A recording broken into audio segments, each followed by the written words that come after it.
Hello दोस्तों, स्वागत है आप सभी का हमारे online channel Aaradhya RAS academy में। दोस्तों, राजस्थान में आयोजित राजस्थान ग्राम सेवक यानी कि ग्राम विकास अधिकारी भर्ती परीक्षा 2021 के नवीनतम पाठ्यक्रम के अनुसार जो प्री का जो सिलेबस है, इस सिलेबस के अनुसार दोस्तों अपन टॉपिक वाइज टॉप अति महत्वपूर्ण प्रश्न है वो पढ़ रहे थे।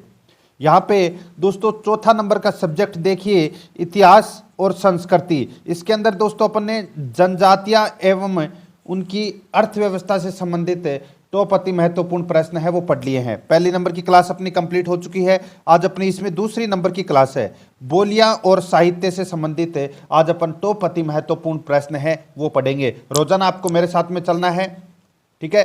और अगर आपने पिछली क्लास नहीं देखी है तो वो जरूर देखें, और आराध्या आरएएस एकेडमी के यूट्यूब चैनल को सब्सक्राइब नहीं किया तो सब्सक्राइब जरूर करें, बेल आइकन को दबाएं, वीडियो को लाइक और अपने दोस्तों के पास में शेयर जरूर करें। तो चलिए दोस्तों शुरू करते हैं आज की अपनी क्लास। पहला प्रश्न है, निम्न में से किस साहित्य शैली में मारवाड़ी भाषा का प्रभाव रहा है जिसका सर्वप्रथम प्रयोग 14वीं शताब्दी में मिलता है? इसको राज दरबारों में पहुंचाने का श्रेय चारण व भाट जातियों को जाता है। कौन सी शैली है वो?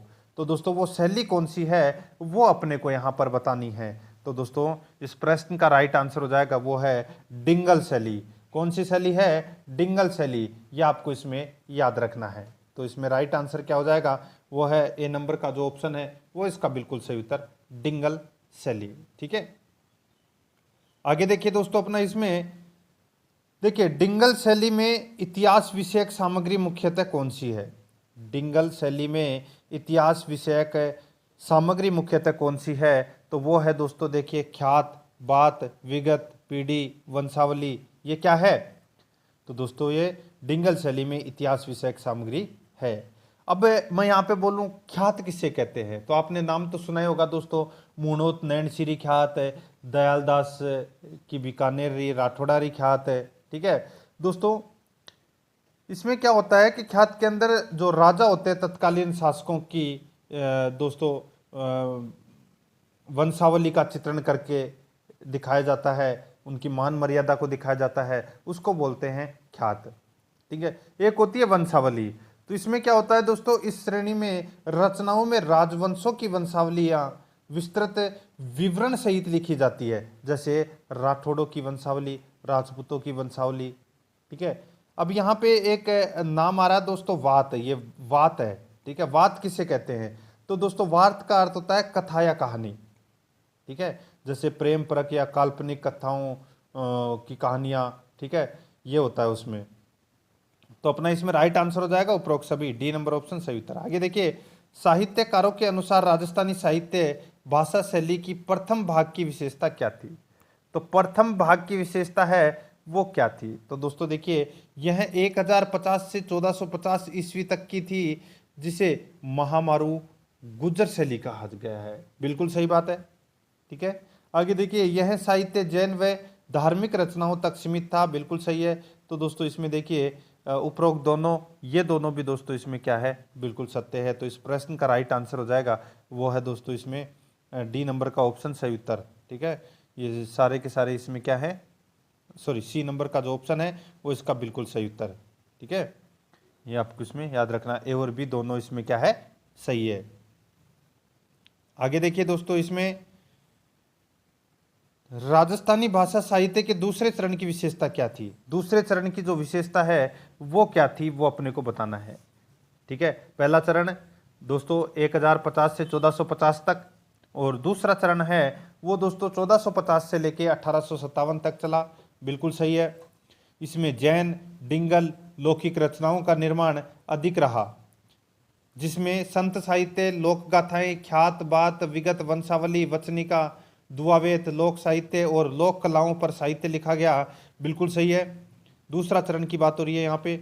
दूसरे चरण में 1650 से 1850 तक राजस्थानी का स्वर्ण युग कहा जाता है। बिल्कुल सही बात है दोस्तों, इसमें सारे के सारे सही हैं। इस प्रश्न का राइट आंसर हो जाएगा उपरोक्त सभी सही है, डी नंबर का ऑप्शन बिल्कुल सही उत्तर हो जाएगा। आगे देखिए, भाषा साहित्य के तीसरे चरण की मुख्य विशेषता रही है।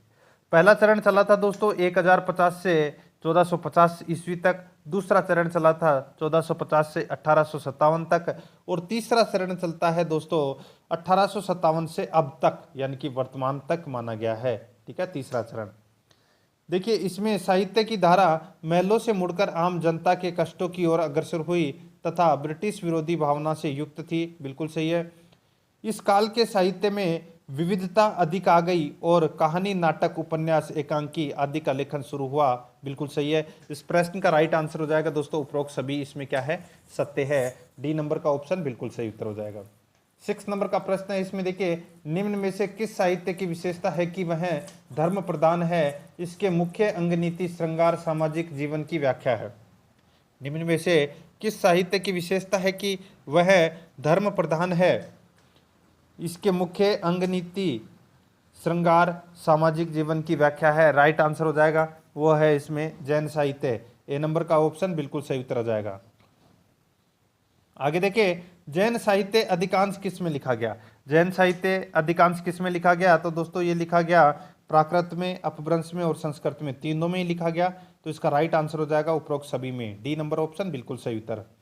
आगे देखिए भरतेश्वर बाहुबली रास के लेखक कौन हैं, जिनमें यानी कि जिसमें जैन तीर्थकर ऋषभदेव के पुत्रों भरतेश्वर एवं बाहुबली में राजगद्दी के लिए हुए संघर्ष का वर्णन है। बताइए दोस्तों, अच्छा प्रश्न है ये। भरतेश्वर बाहुबली रास के लेखक हैं वो कौन है, तो इस प्रश्न का जो राइट आंसर हो जाएगा वो है दोस्तों शालिभद्र सूरी। कौन है, शालिभद्र सूरी। तो इसमें राइट आंसर हो जाएगा ए नंबर का ऑप्शन बिल्कुल सही उत्तर हो जाएगा। ठीक है, शालिभद्र सूरी। आगे देखिए मित्रों, इसमें मेरुतुंग किस राजा के राजकवि थे। मेरुतुंग किस राजा के राजकवि थे, बताइए।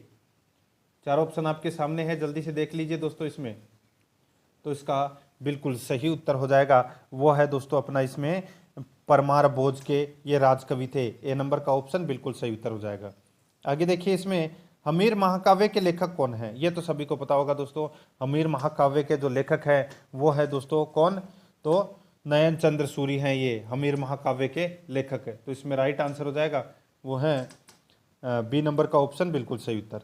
आगे देखिए इसमें हमीर महाकाव्य में कहाँ के इतिहास की जानकारी मिलती है, तो दोस्तों हमीर कहाँ का शासक था, तो ये शासक था दोस्तों कहाँ का, रणथंभौर का। और उसके बारे में अपने को जानकारी मिलती है, यानी कि रणथंभौर के चौहान वंश की अपने को इसमें जानकारी मिलती है। डी नंबर का जो ऑप्शन है वो इसका बिल्कुल सही उत्तर हो जाएगा। आगे देखिए इसमें पृथ्वीराज विजय किस भाषा में लिखा गया था, तो दोस्तों पृथ्वीराज विजय किसने लिखा था, ये तो सभी को पता होगा दोस्तों। पृथ्वीराज विजय जयनक भट्ट। तो दोस्तों इसका राइट आंसर क्या हो जाएगा, तो दोस्तों इसका बिल्कुल सही उत्तर हो जाएगा वो है संस्कृत में लिखा गया था। Right answer C number option सही उत्तर। आगे देखिए हमीर महाकाव्य कौन सी शताब्दी की रचना है। हमीर महाकाव्य कौन सी शताब्दी की रचना है, तो दोस्तों ये 15वीं शताब्दी की क्या है, रचना है हमीर महाकाव्य। ए नंबर का ऑप्शन बिल्कुल सही उत्तर हो जाएगा। किसने लिखा था, नयन चंद्र सूरी ने लिखा था। ठीक है, आगे देखिए दोस्तों इसमें 14 नंबर का प्रश्न है, नयन चंद्र सूरी द्वारा हमीर महाकाव्य की रचना किस भाषा में की गई, तो कौन सी भाषा में की गई, तो यह की गई दोस्तों संस्कृत भाषा में। ए नंबर का ऑप्शन सही उत्तर हो जाएगा। नेक्स्ट आगे देखिए सुदर्शन चरित्र के लेखक कौन है। सुदर्शन चरित्र के लेखक है वो कौन है, तो वो है दोस्तों कवि चंद्रशेखर। कौन है, कवि चंद्रशेखर हैं ये सुदर्शन चरित्र के लेखक है। तो इसमें बी नंबर ऑप्शन बिल्कुल सही उत्तर हो जाएगा।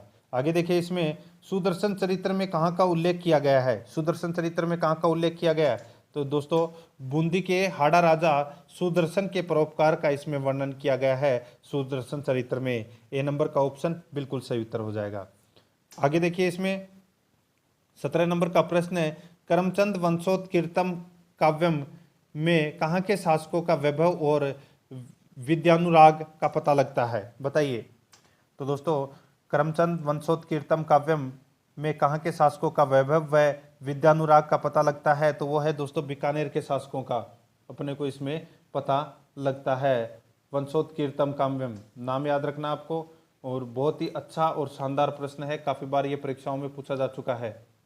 ठीक है, तो इसमें इसका बिल्कुल सही उत्तर हो जाएगा वो है बीकानेर के शासकों का इसमें वंशावली के बारे में पता लगता है, उनकी विद्यानुराग वैभव का पता लगता है। तो इसमें सी नंबर का ऑप्शन राइट आंसर हो जाएगा। आगे देखिए अमरसार नामक ग्रंथ में किसकी जानकारी प्राप्त होती है? अमर सागर नामक ग्रंथ में किसकी जानकारी प्राप्त होती है? राइट आंसर हो जाएगा दोस्तों, वो है इसमें दोस्तों महाराणा प्रताप व अमर सिंह की जानकारी प्राप्त होती है। तो इसमें ए नंबर का जो ऑप्शन है वो इसका बिल्कुल सही उत्तर हो जाएगा। आगे देखिए दोस्तों अपना इसमें अमर सिंह वंशावली ग्रंथ की रचना किसने की? तो अमर सिंह वंशावली ग्रंथ की रचना किसने की? तो ये की थी दोस्तों रणछोड़ भट्ट ने। तो इसमें सी नंबर ऑप्शन बिल्कुल सही उत्तर। आगे देखिए 20 नंबर का प्रश्न है, राज रत्नाकर काव्य से किसके इतिहास का ज्ञान होता है? राज रत्नाकर काव्य से किसके इतिहास का ज्ञान होता है? तो इसका राइट आंसर हो जाएगा वो है दोस्तों इसमें महाराणा राज सिंह। तो इसका राइट आंसर हो जाएगा ए नंबर का ऑप्शन बिल्कुल सही उत्तर। ठीक है, आगे देखिए इसमें 21 नंबर का प्रश्न है, राज प्रशस्ति की रचना किसने की? तो दोस्तों राज प्रशस्ति की जो रचना है वो किसने की? ये की थी दोस्तों रणछोड़ भट्ट ने। किसने की थी? रणछोड़ भट्ट ने दोस्तों राज प्रशस्ति की रचना की थी। तो इसमें राइट आंसर हो जाएगा डी नंबर का जो ऑप्शन है वो इसका बिल्कुल सही उत्तर हो जाएगा, ये आपको याद रखना है। आगे देखिए दोस्तों अपना इसमें राज प्रशस्ति किस भाषा में लिखा गया महाकाव्य है? तो ये भी दोस्तों कौन सी भाषा में लिखा गया है? तो ये भी संस्कृत भाषा में लिखा गया है। तो इसमें राइट आंसर हो जाएगा बी नंबर ऑप्शन बिल्कुल सही उत्तर हो जाएगा। ठीक है, आगे देखिए दोस्तों इसमें राज प्रशस्ति में कितनी शिलाओं पर इतिहास लिखा गया है? तो राज प्रशस्ति है वो कितनी शिलाओं पर ये लिखा गया है? कितनी शिलाएं हैं वहाँ पर? तो दोस्तों वहाँ पर 25 शिलाएं हैं। तो इसमें राइट आंसर हो जाएगा ए नंबर का ऑप्शन बिल्कुल सही उत्तर। आगे देखिए इसमें राज प्रशस्ति की रचना किस महाराणा के आदेश से की गई? तो कौन से महाराणा के आदेश से की गई राज प्रशस्ति की रचना? तो ये की गई दोस्तों राज सिंह। तो इसमें सी नंबर का ऑप्शन राइट आंसर हो जाएगा। आगे देखिए राज प्रशस्ति की 6ठी शिला पर इसका समत क्या लिखा गया है? बताइए, राज प्रशस्ति की 6ठी शिला पर इसका समत है वो क्या लिखा गया है? राइट आंसर हो जाएगा वो है दोस्तों इसमें 1744 लिखा गया है। बी नंबर का जो ऑप्शन है वो इसका बिल्कुल सही उत्तर हो जाएगा, ये आपको इसमें याद रखना है। आगे देखिए दोस्तों इसमें 785 ईस्वी में लिखा कुवलयमाला ग्रंथ की रचना किसने की? तो दोस्तों कुवलयमाला ग्रंथ की जो रचना है वो किसने की? राइट आंसर हो जाएगा वो है दोस्तों उद्योधन सूरी। ठीक है, उद्योधन सूरी के द्वारा कुवलयमाला ग्रंथ की रचना है वो की गई थी। तो इसमें राइट आंसर हो जाएगा वो है इसमें डी नंबर का जो ऑप्शन है वो इसका बिल्कुल सही उत्तर हो जाएगा। ठीक है, आगे देखिए इसमें 27 नंबर प्रश्न है, कुवलय नामक ग्रंथ की रचना कहाँ पर की गई? तो कुवलय नामक ग्रंथ की जो रचना है वो कहाँ पर की गई? तो ये की गई थी दोस्तों कहाँ पर? तो ये जालोर में की गई थी कुवलयमाला ग्रंथ की रचना। तो इसमें राइट आंसर हो जाएगा ए नंबर ऑप्शन बिल्कुल सही उत्तर। नेक्स्ट है, आगे देखिए स्थलीभद्र रास ग्रंथ की रचना किस विद्वान के द्वारा की गई थी? बताइए, यहाँ पे दोस्तों बहुत ही अच्छा प्रश्न पूछा गया है कि स्थलीभद्र रास ग्रंथ की रचना किस विद्वान के द्वारा की गई? तो इसका बिल्कुल सही उत्तर हो जाएगा वो है दोस्तों किसके द्वारा? तो दोस्तों इसका राइट आंसर हो जाएगा वो है अपना इसमें धर्म के द्वारा। तो इसमें सी नंबर का जो ऑप्शन है वो इसका बिल्कुल सही उत्तर हो जाएगा। आगे देखिए इसमें किस ग्रंथ में कवि ने सची चंदन बाला और उसकी तरफ से भगवान महावीर को किए गए आहार दान का प्रसंग उल्लेख है? बताइए, 29 नंबर प्रश्न है। इसमें देखिए किस ग्रंथ में कवि ने सती चंद्रबाला और उसकी तरफ से भगवान महावीर को किए गए आहार दान का प्रसंग उल्लेखित है? तो इसका राइट आंसर हो जाएगा वो है चंदन बाला रास में। चंदन बाला रास में दोस्तों आपको ये जानकारी प्राप्त होती है। तो इसका राइट आंसर हो जाएगा वो है इसमें बी नंबर का ऑप्शन बिल्कुल सही उत्तर। आगे देखिए 30 नंबर का प्रश्न है। इसमें देखिए कवि आशी गुने जीवदया रास व चंदन बाला रास ग्रंथ की रचना कहाँ की गई?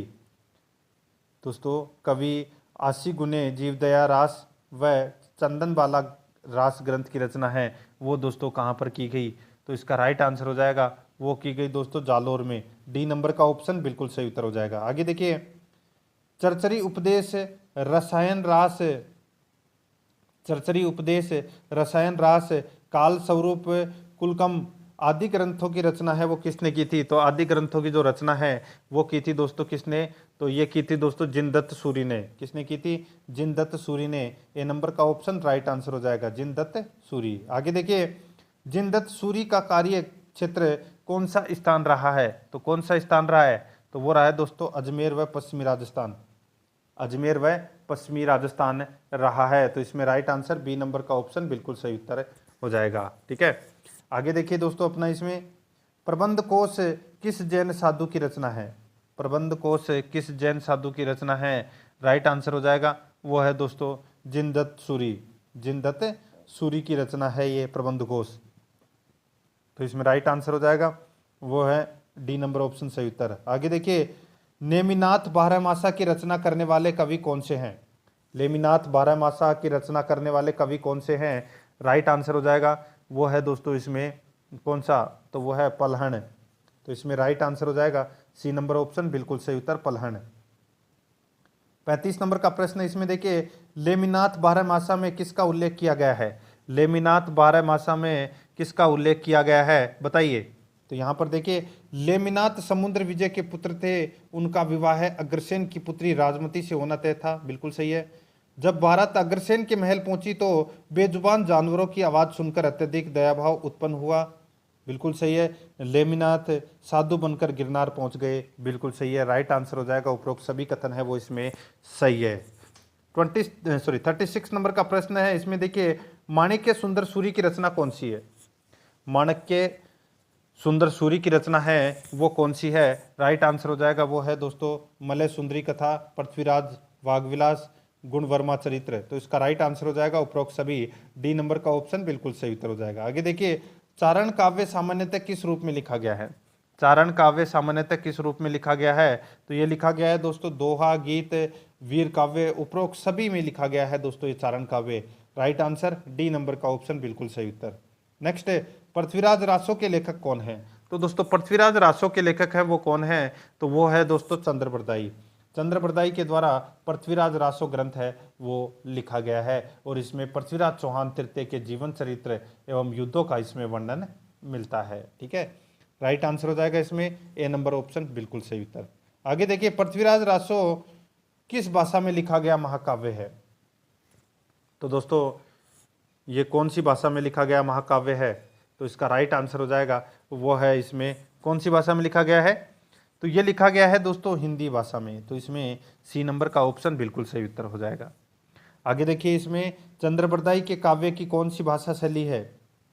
दोस्तों चंद्रबरदाई के काव्य की भाषा कौन सी शैली की है? इस प्रश्न का राइट आंसर हो जाएगा वो है दोस्तों ये पिंगल शैली की है।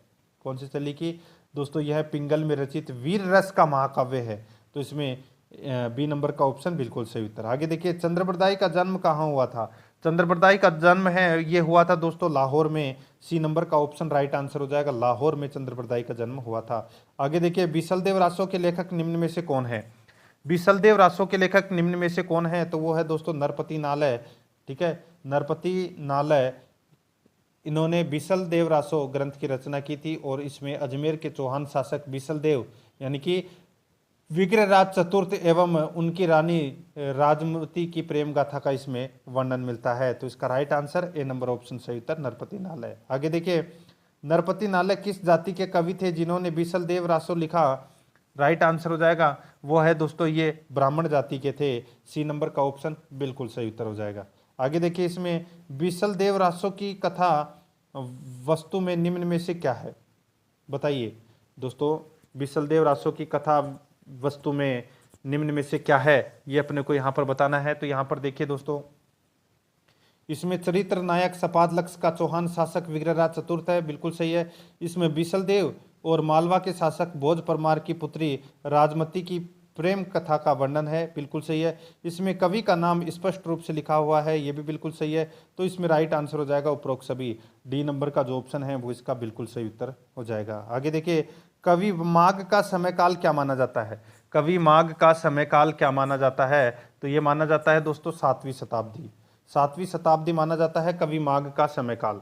तो इसमें right answer A number option बिल्कुल सही उत्तर हो जाएगा। आगे देखिए, कानड़दे प्रबंध की रचना किस ब्राह्मण कवि द्वारा की गई? कानड़दे प्रबंध की रचना किस ब्राह्मण कवि द्वारा की गई? राइट आंसर हो जाएगा वो है दोस्तों पद्मनाभ, पद्मनाथ। तो इसका राइट आंसर हो जाएगा इसमें वो है बी नंबर का जो ऑप्शन है वो इसका बिल्कुल सही उत्तर हो जाएगा, जो कि आपको इसमें याद रखना है। ठीक है, अच्छा प्रश्न है ये। आगे देखिए दोस्तों अपना इसमें देखिए कानड़दे प्रबंध ग्रंथ का संबंध है। तो दोस्तों कानड़दे प्रबंध ग्रंथ का जो संबंध है वो किससे है वो अपने को यहाँ पर बताना है, और बहुत ही अच्छा प्रश्न है ये। जालोर के शासक कानड़दे के चरित्र व वीरता का विस्तार पूर्वक वर्णन किया गया है। जालोर का शासक था कानड़देव चौहान, और उसके चरित्र एवं वीरता का विस्तार पूर्वक वर्णन मिलता है। इस काव्य का आधार अलाउद्दीन द्वारा जालोर पर आक्रमण है, जिसमें कानड़देव और उसका पुत्र वीरमदेव तथा उसके साथी लड़ते हुए वीरगति को प्राप्त हो जाते हैं। बिल्कुल सही है। यह राजस्थानी पश्चिमी अपभ्रंश बोली में लिखा गया है। बिल्कुल सही है। तो इसमें राइट आंसर हो जाएगा वो है दोस्तों इसमें तीनों ही सही है। तो इसका राइट आंसर डी नंबर का ऑप्शन बिल्कुल सही उत्तर हो जाएगा। ये आपको इसमें याद रखना है। ठीक है, और देखिए दोस्तों इसमें 48 नंबर का प्रश्न है, मुणोत नैन सिंह जोधपुर के किस महाराजा की सेवा में कार्यरत था? मुणोत नैन सिंह जोधपुर के किस राजा की सेवा में कार्यरत था? तो दोस्तों इस प्रश्न का जो राइट आंसर हो जाएगा वो है अपना इसमें कौन सा, बताइए। तो इसका बिल्कुल सही उत्तर हो जाएगा वो है दोस्तों अपना इसमें कौन सा, तो वो है महाराजा जसवंत सिंह प्रथम के समय ये थे। तो इसमें राइट आंसर हो जाएगा वो है इसमें ए नंबर का जो ऑप्शन है वो इसका बिल्कुल सही उत्तर हो जाएगा। ठीक है, आगे देखिए मित्रों इसमें नैनसिरी ख्यात में निम्न में से किसका उल्लेख किया गया है? नैनसिरी ख्यात में किसका उल्लेख किया गया है वो अपने को बताना है। देखिए मंदिर मठों किलों के निर्माण का, तीर्थ यात्रा, विवाह के 8 प्रकारों, बाल विवाह है, बहु विवाह, पर्दा प्रथा, जौहर प्रथा, उत्सवों त्योहारों, इनका भी वर्णन मिलता है। राजपूतों के सैनिक संगठन, युद्ध प्रणाली, राजपूत समाज की विशेषता तथा धार्मिक मान्यताओं पर, तो दोस्तों इन सभी की जानकारी मिलती है। तो इसमें राइट आंसर हो जाएगा वो है इसमें डी नंबर का ऑप्शन बिल्कुल सही उत्तर हो जाएगा, उपरोक्त सभी। आगे देखिए 50 नंबर का प्रश्न है, निम्न में से किसे जोधपुर राज्य का गजेटियर भी कहते हैं? निम्न में से किसे जोधपुर राज्य का गजेटियर भी कहते हैं? तो इसका बिल्कुल सही उत्तर हो जाएगा वो कहते हैं दोस्तों किसे, तो वो है मारवाड़ रो परगनेरी विगत।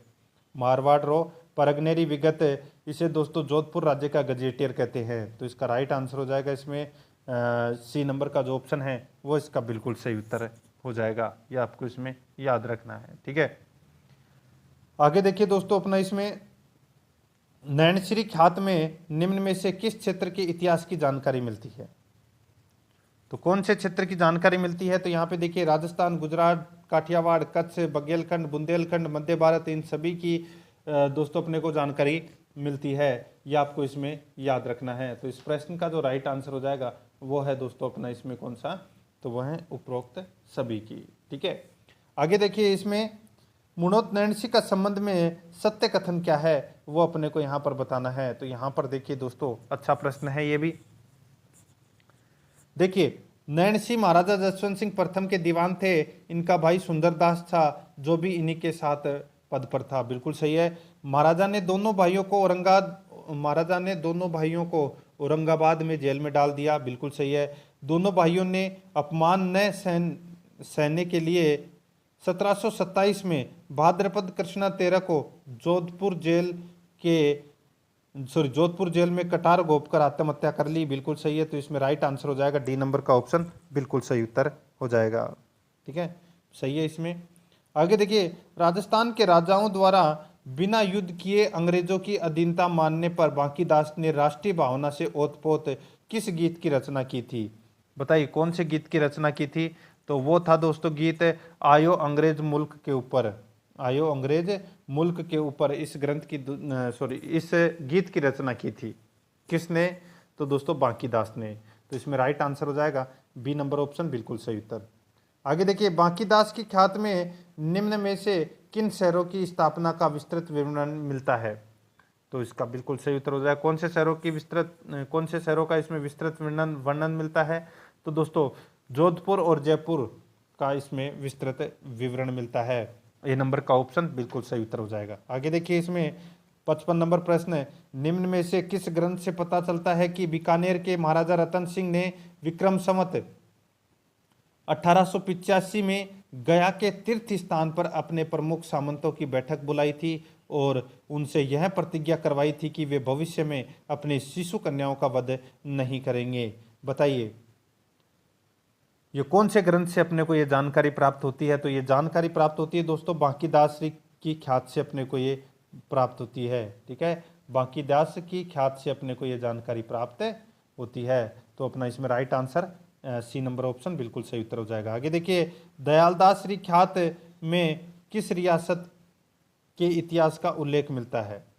तो इसमें बिल्कुल सही उत्तर हो जाएगा, वो है दोस्तों इसमें बीकानेर रियासत के इतिहास का उल्लेख मिलता है। ए नंबर का ऑप्शन बिल्कुल सही उत्तर हो जाएगा। आगे देखिए, दयालदास किसके दरबारी कवि थे? दयालदास है ये किसके दरबारी कवि थे? ये दरबारी कवि थे दोस्तों बीकानेर के रतन सिंह के दरबारी कवि थे दयालदास। आगे देखिए, इसमें मुंडियार की ख्यात में कहाँ के राजाओं का तथा वहाँ के इतिहास का वर्णन है?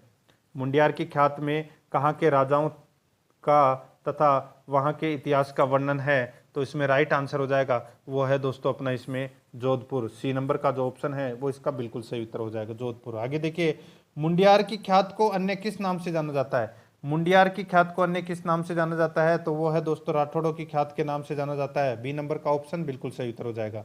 आगे देखिए, इसमें देखिए 60 नंबर का प्रश्न है। इसमें देखिए ये सारंगधर है। ठीक है, सारंगधर किस शताब्दी में संस्कृत व राजस्थानी कवि के थे? बताइए, सारंगधर किस शताब्दी के संस्कृत एवं राजस्थानी कवि थे?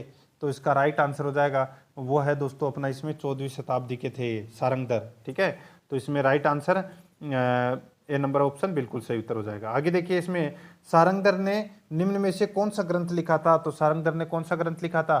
तो दोस्तों बताइए, राइट आंसर हो जाएगा, वो है देखिए हमीर रासो, हमीर काव्य। इसमें देखिए सारंगधर संहिता, सारंगधर पद्धति, ये सारे के सारे ग्रंथ है वो किसने लिखे थे? तो ये सारंगधर ने लिखे थे। तो इसमें राइट आंसर ई नंबर का ऑप्शन सही उत्तर हो जाएगा सभी। आगे देखिए, सारंगधर संहिता तथा सारंगधर पद्धति किस भाषा में लिखा गया ग्रंथ है? तो ये लिखा गया ग्रंथ है दोस्तों संस्कृत भाषा का ये ग्रंथ है। ए नंबर ऑप्शन सही उत्तर हो जाएगा। आगे देखिए, इसमें देखिए सारंगधर द्वारा रचित कौन सा ग्रंथ आयुर्वेद का ग्रंथ है जो डिंगल शैली में लिखा गया है? तो इसका बिल्कुल सही उत्तर हो जाएगा, वो है दोस्तों सारंगधर संहिता। तो इसमें बी नंबर का ऑप्शन बिल्कुल सही उत्तर हो जाएगा। आगे देखिए, इसमें 64 नंबर का प्रश्न है, सारंगधर द्वारा रचित राजस्थानी भाषा का ग्रंथ कौन सा है? सारंगधर द्वारा रचित राजस्थानी भाषा का ग्रंथ कौन सा है? तो इसमें राइट आंसर हो जाएगा, वो है दोस्तों इसमें हमीर रासो और हमीर काव्य। तो इसमें राइट आंसर हो जाएगा उपरोक्त दोनों। सी नंबर का ऑप्शन बिल्कुल सही उत्तर हो जाएगा। आगे देखिए, निम्न में से किस ग्रंथ में रणथंभौर के राजा हमीरदेव चौहान और अलाउद्दीन खिलजी के बीच हुए युद्ध का ओजस्वी वर्णन है तथा हमीर के सेनापति उज्जल की वीर प्रतिज्ञा का वर्णन है? निम्न में से किस ग्रंथ में रणथंभौर के राजा हमीरदेव चौहान और अलाउद्दीन खिलजी के बीच हुए युद्ध का ओजस्वी वर्णन है तथा हमीर के सेनापति उज्जल की वीर प्रतिज्ञा का वर्णन मिलता है? तो इसका राइट आंसर हो जाएगा, वो मिलता है दोस्तों कौन से ग्रंथ में? तो हमीर रासों में ये अपने को मिलता है। ठीक है, हमीर रासों में। तो इसका राइट आंसर हो जाएगा, वो है इसमें कौन सा? हमीर रासो किसके द्वारा लिखा गया है? जोधराज के द्वारा। और ये रणथंभौर के शासक हमीरदेव चौहान की वंशावली और अलाउद्दीन खिलजी का उनके साथ में युद्ध एवं उनकी वीरता का उसमें वर्णन मिलता है। तो इसमें right answer A number option सही उत्तर हो जाएगा। आगे देखिए, निम्न में से प्रेमाख्यान काव्य ग्रंथ कौन सा है? प्रेमाख्यान काव्य ग्रंथ कौन सा है? तो वो दोस्तों हंसावली, बिसलदेव रासो, डोला मारूरा दुहा, ये तीनों दोस्तों प्रेमाख्यान काव्य ग्रंथ है। D number option right answer हो जाएगा उपरोक्त सभी। आगे देखिए, खुमांड रासों में कहाँ का इतिहास का वर्णन उल्लेखित है? तो कहाँ के इतिहास का वर्णन उल्लेखित है खुमांड रासों में? तो दोस्तों मेवाड़। इसका right answer A number option सही उत्तर हो जाएगा। आगे देखिए, खुमांड रासों की काव्य शैली क्या है? खुमांड रासों की काव्य शैली क्या है? तो वो काव्य शैली है दोस्तों पिंगल। ठीक है, खुमांड रासों की रचना है वो किसने की? दलपत विजय ने। और पिंगल भाषा में इस ग्रंथ में मेवाड़ के बप्पा रावल से लेके महाराजा राज सिंह तक के वंशावली या शासकों का वर्णन है। तो इसमें राइट आंसर हो जाएगा, इसमें पिंगल आ जाएगा। बी नंबर ऑप्शन बिल्कुल सही उत्तर। आगे देखिए, विजयपाल रासो के लेखक कौन है? विजयपाल रासो के लेखक हैं वो कौन है? राइट आंसर हो जाएगा इसमें वो है दोस्तों अपना इसमें नल्ल सिंह। सी नंबर का ऑप्शन राइट आंसर हो जाएगा। आगे देखिए विजयपाल रासो में किसका उल्लेख है? विजयपाल रासो में किसका उल्लेख है? तो दोस्तों करौली के यदुवंशी राज्य का पिंगल शैली में, ठीक है। तो इसमें राइट आंसर हो जाएगा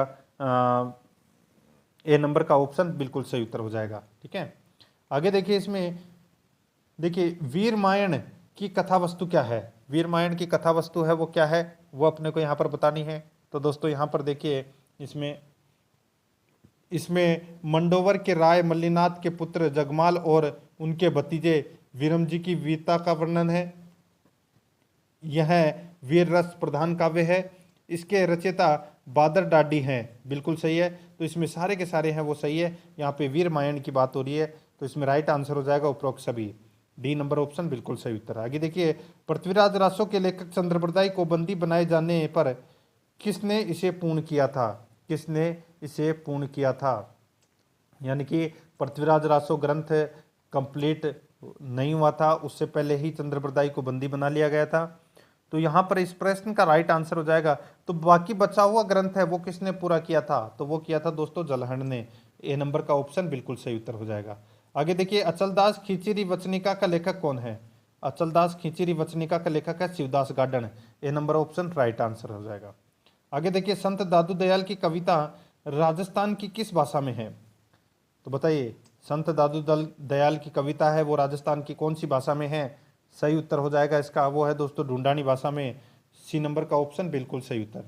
आगे देखिए बालिंद जी किन के शिष्य थे जिन्होंने आरिलो नामक ग्रंथ की रचना की? बालिंद जी किसके शिष्य थे जिन्होंने आरिलो नामक ग्रंथ की रचना की? तो दोस्तों इसका राइट आंसर हो जाएगा वो है दादू जी की। तो इसमें बी नंबर ऑप्शन बिल्कुल सही उत्तर। आगे देखिए चरणदास जी की शिष्या दयाबाई ने कौन सा ग्रंथ लिखा था?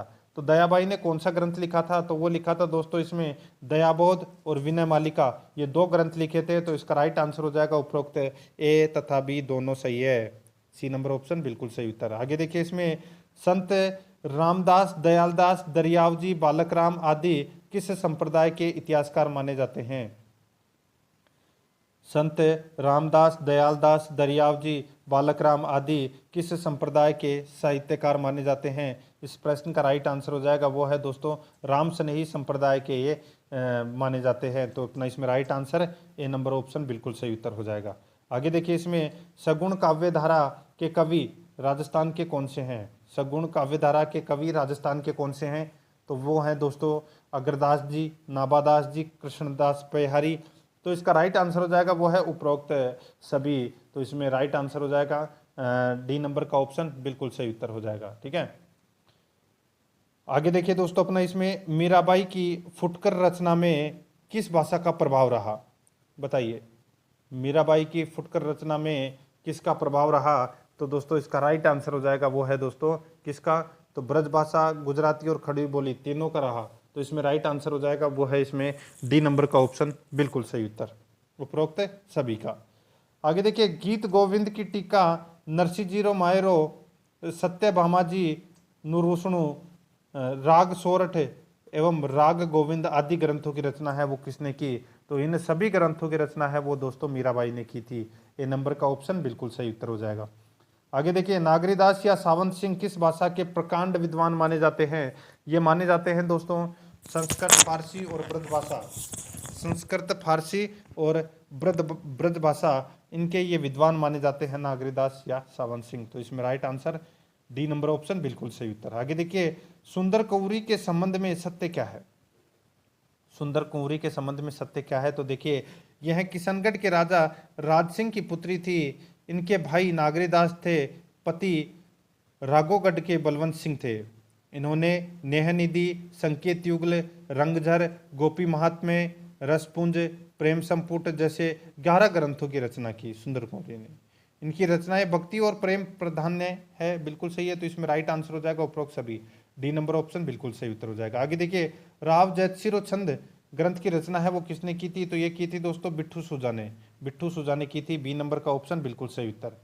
आगे देखिए इसमें राव जयसिरो छंद के संबंध में सत्य कथन क्या है वो अपने को बताना है। तो देखिए राव जयसिरोचंद बिट्टू सुजा के बारे में ये बात हो रही है।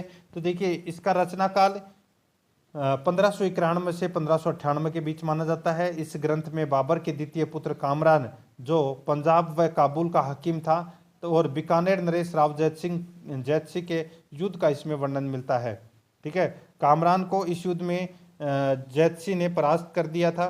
ये भी इसमें बिल्कुल सही है। तो इसमें राइट आंसर हो जाएगा। उपरोक्त सभी की जानकारी अपने को इसमें मिलती है और ये सारे के सारे कथन सही है। राव जयसिरोचंद बिट्टू सुजा ने लिखा था। आगे देखिए इसमें पसाव क्या है। काफ़ी बार परीक्षाओं में ये प्रश्न पूछा जा चुका है कि पसाव क्या है। तो पसाव दोस्तों राजस्थान में चारण बाटों को जो दान दिया जाता था उसे पसाव या प्रसाद कहते थे। तो इसमें ए नंबर का ऑप्शन बिल्कुल सही उत्तर है। आगे देखिए हरिरस गुण आगम गुण भागवत हंस निंदा स्तुति रास कैलाश आदि ग्रंथों की रचना किसने की। तो आदि ग्रंथों की जो रचना है ये की थी दोस्तों ईसरदास ने। सी नंबर का ऑप्शन बिल्कुल सही उत्तर हो जाएगा ईसरदास। आगे देखिए गुण रूपक राव अमर सिंह का दूहा व विवेक वार्ता के लेखक कौन है।